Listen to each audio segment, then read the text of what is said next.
పాపం చాలా ఆవేదనతో ఎన్నో సంవత్సరాలు తిరిగా 9 సంవత్సరాలు తిరుగుతున్నావా?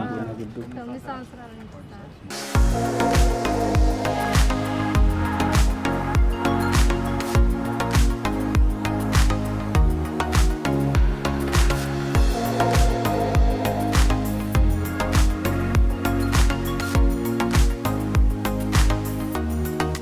నమస్తే అండి, నా పేరు మరి తెనాల్లో ఉంటున్నాను. నా పేరు చిన్నమ్మ. నేను రేషన్ కార్డు నుంచి 2017 నుంచి తిరుగుతున్నాను. మరి సార్ పొద్దున వచ్చారు ఇక్కడికి, ఎమ్మెల్యే సారు. నేను అడిగాను, 12ంటికి అడిగితే సాయంత్రం 5ంటికల్లా తెచ్చిచ్చారు నాకు రేషన్ కార్డు. ఇదిగోండి, నేను 9 సంవత్సరాలు తిరుగుతున్నాను. పోయిన ప్రభుత్వం నుంచి నేను తిరిగాను, చాలా ఇబ్బందులు పడాను. నాకెవరు చేసి పెట్టలేదు. ఇంకా ఎన్నోసార్లు సచివాలయాల కాడ తిరిగాను, ఎవరు చేసి పెట్టలేదు. సార్ దగ్గరికి వచ్చి 1 గంట 12ంటికల్లా చేసి పెట్టేశారు. ఇప్పుడు వచ్చింది నాకు.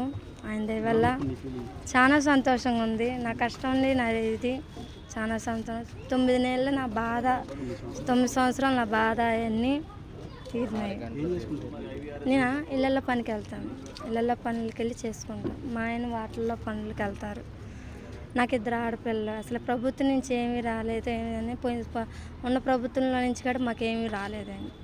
కానీ సార్ని అడిగాను, మాకు 4 గంటలు అన్నీ తెచ్చిపెట్టేశాడు. రేషన్ కార్డు నన్ను పోరాటానికి 9 సంవత్సరాలు నా కష్టానికి ఇది 4 గంటల్లో వచ్చేసింది.